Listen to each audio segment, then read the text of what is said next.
Hi, welcome to Reddit Tea Time. Context. My 25 female sister is the only girl of 4 boys and is extremely spoiled, as in if you don't make a big deal about her birthday, she'd get pissy with you. Honestly, I can't stand her.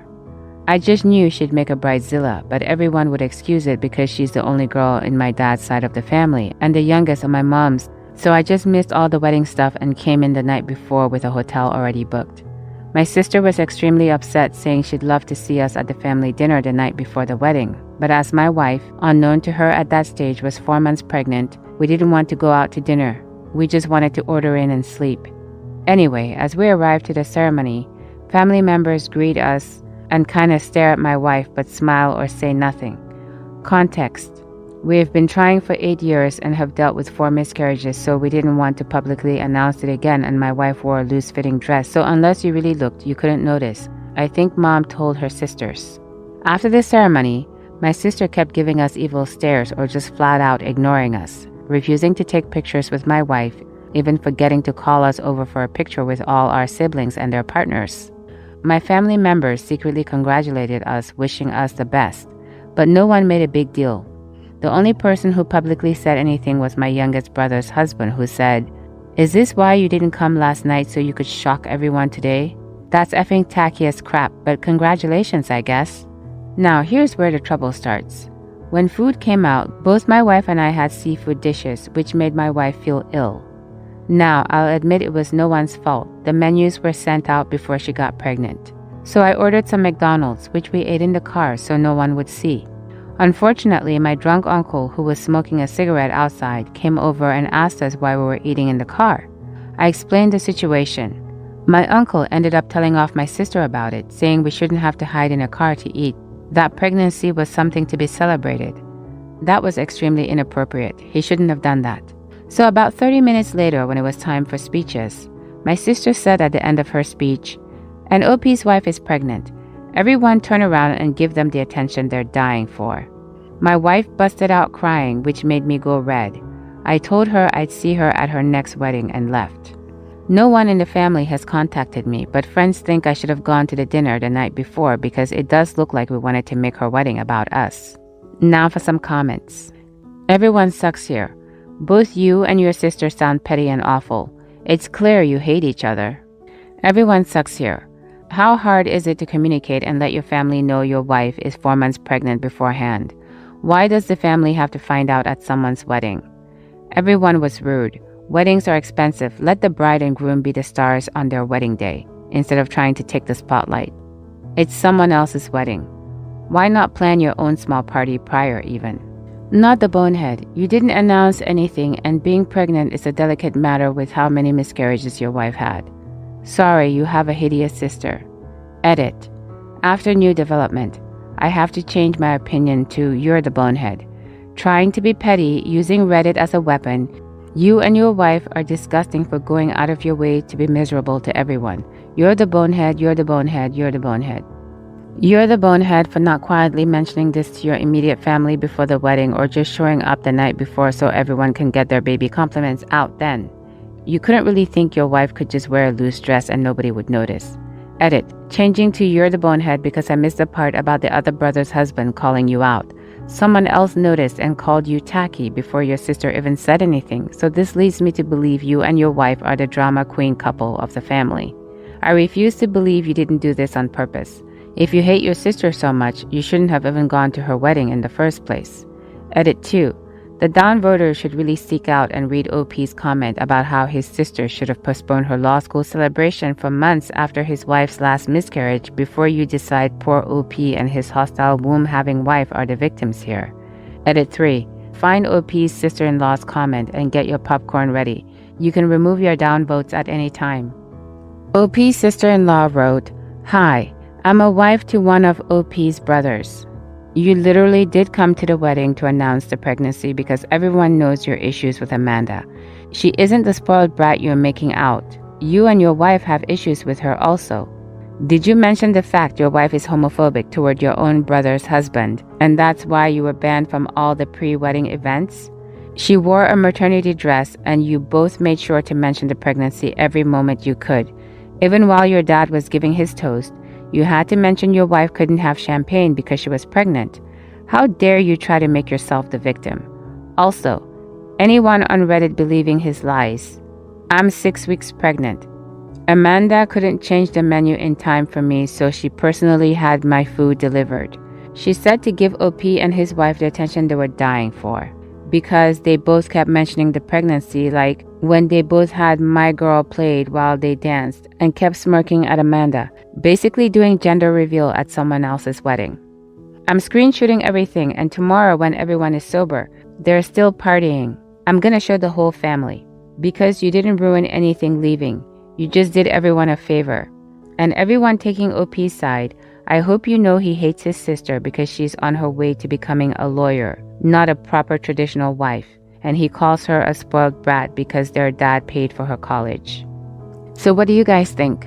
Initially, everybody said OP was not the bonehead. But it turns out after they showed up to the wedding, he and his wife told everybody that they were pregnant, and they actually did a gender reveal at the wedding. I'm gonna go with OP being the bonehead. What about you? I, 24 female, have a sister, 29 female, who has been with her husband, 30 male, for 8 years. Sis is very hardworking with a good paying job. Brother-in-law, however, has been job hunting for at least 5 years. To be honest, I think brother-in-law's ego and laziness are stopping him from getting a job. Any job I would offer would be rejected because, with his experience, he at least deserves to be a manager and the money is too little. Sis is no contact with mom. Understandable because unfortunately, my mother can be manipulative and is a borderline narcissist. However, the crux was when brother-in-law lied to sis and said mom gifted them $20,000 when in actuality, my mom said she would loan it to them. Sis sided with brother-in-law and claimed mom was being manipulative by mom arguing that it's a ridiculous gift, especially to buy a property. This would be their third. Mom paid for 2. Mom blew up because she was paying brother-in-law $100,000 a year to be her assistant, but he was barely working and always coming up with excuses to skip. He left after 6 months, which is when I started working for mom. Recently, the talk of inheritance arose due to dad's cancer diagnosis. My parents are separated, but mom has lots of assets, including a $1 million life insurance policy, a $2 million home, and 12 properties. I convinced mom to split her assets equally between myself and my brother, excluding the life insurance. Somehow, sis found out and asked we contest the will or draw up a contract to share the inheritance.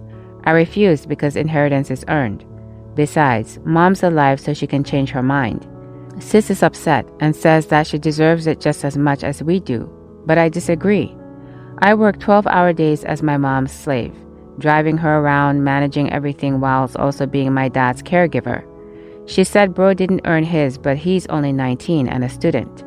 Therefore, the expectation should match that. Besides, he does the business artwork, chores, and works part-time. I told her she and her husband can't expect anything from someone they haven't spoken to in a year. And now her argument is that me and bro already have enough. Mom bought us 3 properties each, while she has to share with her husband and kids. Sis says I'm selfish, but I think it's the stress of being the only source of income for a family with 2 young kids that is getting to her. I feel for her.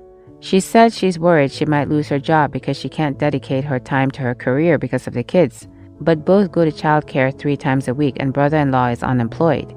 I don't know why this is. But sis and brother-in-law have always been entitled.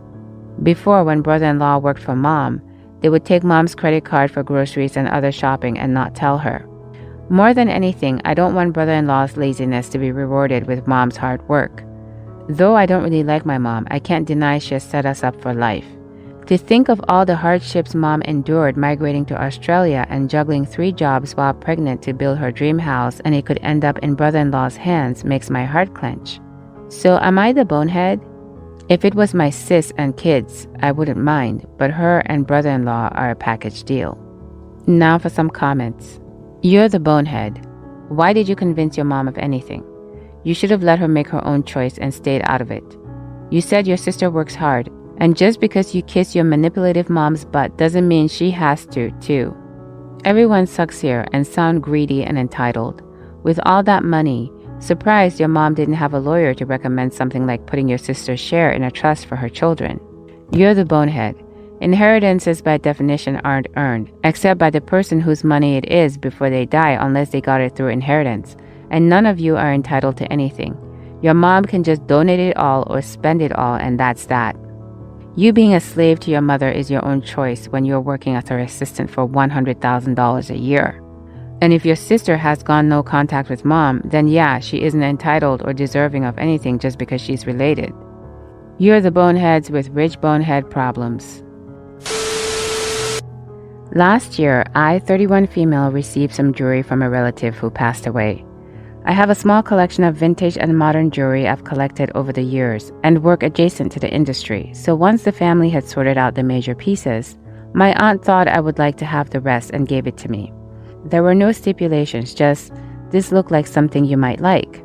Most of the things in the box were junk, but I did end up with 3 necklaces, a bracelet, 2 rings, and a very nice long strand of glass pearls. I took some of the better pieces to a jeweler friend of mine, who said at most one of the rings could be worth $300, but the rest were all mid-range costume. He cleaned them up for me and fixed a few pieces, including taking a piece out of the bracelet to make it fit and to fix a broken clasp, and adding some solder beads to the ring that was too big. The silk cord on the glass pearls was worn out, so I cut the strand and reknotted them into a more wearable piece. The ring and the bracelet have become everyday pieces for me, and I frequently wear the pearls for fancy dress. A month ago, my mom and I went out to lunch with her sisters, including the aunt who gave me the jewelry. She immediately noticed I was wearing some, so I told her a little bit about what my friend had told me and showed her how he fixed them. I also showed her a picture of me wearing the pearls. My other aunt, who had been listening, immediately asked me what gave me the right to alter heirloom jewelry. I told her I wasn't aware that any of the pieces were heirlooms, and that since most of the family had already gone through it by the time I got it, I thought no one really wanted it. I also pointed out that she herself had received a ring. Passing wedding and engagement rings is a weird formal tradition in my family, and passed on the stuff I now had. Both my mom and the aunt who had given me the jewelry stood up for me, but my other aunt really dug in and said I had no right to alter family jewelry, and that changing it so I could wear it was entitled and destructive. I figured it would end when lunch ended, but I found out that my aunt was telling my cousins and my grandparents that I had ruined heirlooms to serve myself. I really didn't think that it was a big deal, but my grandmother sent me a message about how disappointed in me she was, and a few of my friends say you never alter family jewelry. Am I the bonehead? Now for some comments. They've altered the crown jewels in England many times over the centuries, so I don't know where your highfalutin family members are getting their arrogant ideas about family jewelry. Not the bonehead. OP replied, I'm actually going to use this argument. Thank you. I wonder if your aunt is pissed because the pieces she passed on now look great. It's not like you completely altered the costume jewelry. Hardly heirlooms unless there's a charming story behind them. Not the bonehead. Not the bonehead. My great-grandmother gave me a family ring. Nothing fancy, just gold and jade. But it didn't fit. My grandmother told me not to touch it, to put it away and keep it safe. My great-grandmother told me, jewelry is worth nothing if it can't be enjoyed. I resized that ring and my grandmother had to get over it. Jewelry is different in my mind than costume pieces. It's not like we're talking about a vintage engagement ring. I personally think you did a great thing by making those pieces wearable and enjoying them. Not the bonehead. OP replied, yes, to be clear, the good stuff was already claimed. My family has this really weird obsession with how wedding and engagement rings are passed on, so those were already taken care of. There was an expensive anniversary band that went to another family member, and a pair of diamond earrings that were given to a cousin. The stuff that came to me was in an old shoebox, mixed with so much plastic and base metal stuff. What do you think? I agree with the commenter who said OP's aunt is jealous. She passed on the jewelry OP fixed because she wasn't able to recognize their value. I have my older kids during the school year and half the summer, and my ex has them the other half of the summer and most holidays. My wife is pregnant with our second child, and she told me we needed to talk about my child support for the kids. She said it made no sense for me to be paying my ex when I have the kids more than 50% of the time. She said she knows a good lawyer we can use to get the payments reduced. I admitted to her that the child support isn't court-ordered. My ex and I came to the agreement. The thing is that she struggles a lot financially because she's disabled and can only work part-time.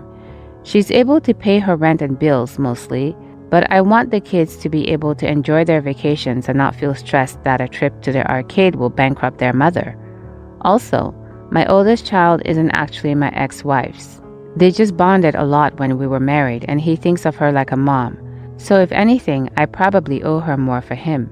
My wife said that if she can't take care of the kids, they shouldn't be spending so much time in her care. I feel like she's missing the point. It's not just about the money. It's very delicate and some things shouldn't be tinkered with. She feels like I'm blowing her off and being disrespectful to her. I said I'm not trying to disrespect her, but this really isn't any of her business.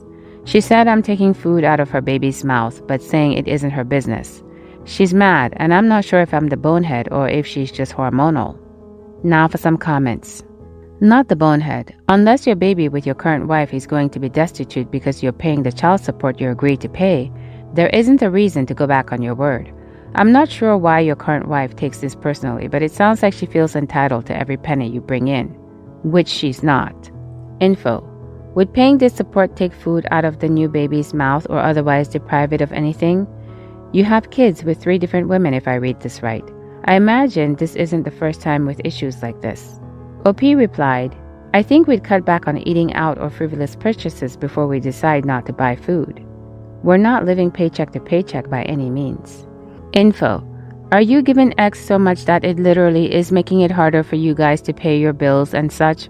Personally, I don't think it matters if the older one is technically your bio child. Child support is about supporting the child. You're a good person, but keeping your ex afloat at the expense of home life isn't the best option. OP said, I pay her $500 a week when the kids are there, and nothing when they're not. I have, on occasion, given her money to help with a medical bill or rent, but this happens maybe once or twice a year, and it's never more than or even close to $1,000. One commenter said, OP, you've been asked multiple times and multiple times you've dodged answering the question. Does your wife supplement your income so that you're able to pay your ex's child support? OP said, my wife makes about $6,000 a month before business expenses. I make almost $8,000 before business expenses. After business expenses, it's more like slightly less than $5,000 for her and anywhere from $4,000 to $5,000 for me because my expenses fluctuate. When asked when he'll stop paying his ex, OP said, it'll be another 3 years before any of the kids are 18. I haven't thought about it yet. Realistically, I'll pay her less when he goes to school, maybe $400 instead of $500 when the kids are there. But that's too far off to make definite plans. Not the bonehead. However, that being said, $2,000 is a lot, especially nowadays. Is this putting you in a financial bind? Is it limiting and hurting your household? Are you using your wife's income to supplement the child support payments? If you are, I can see where she'd be upset with this. If she's having to pick up a lot of the bills for you to be able to supplement the ex's income, then you're the bonehead. Your wife now should not be supplementing the ex's income for you. But if you can afford your financial responsibility without your wife's help, then you're not the bonehead, because you can't set yourself on fire to help your ex. What do you think of this story? I'm getting the impression that OP is using his wife's income to supplement his payments to his ex. The other thing that bothers me is that I suspect OP has no intention of ever stopping the payments to his ex, not even after the kids are grown. I can see why this would bother his current wife. I think OP told his current wife about the setup, but I think he glossed over the finer details. Now that she's seeing it all play out, his wife is asking pointed questions because she's finally realizing the full import of this setup, and of course she's not happy with it. She signed up to pay limited child support for a limited period of time. She didn't sign up to indefinitely support his ex-wife. What do you think?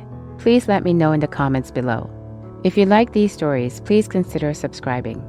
Hopefully, I'll see you in the next Reddit story. In the meantime, please take care of yourself. Bye for now.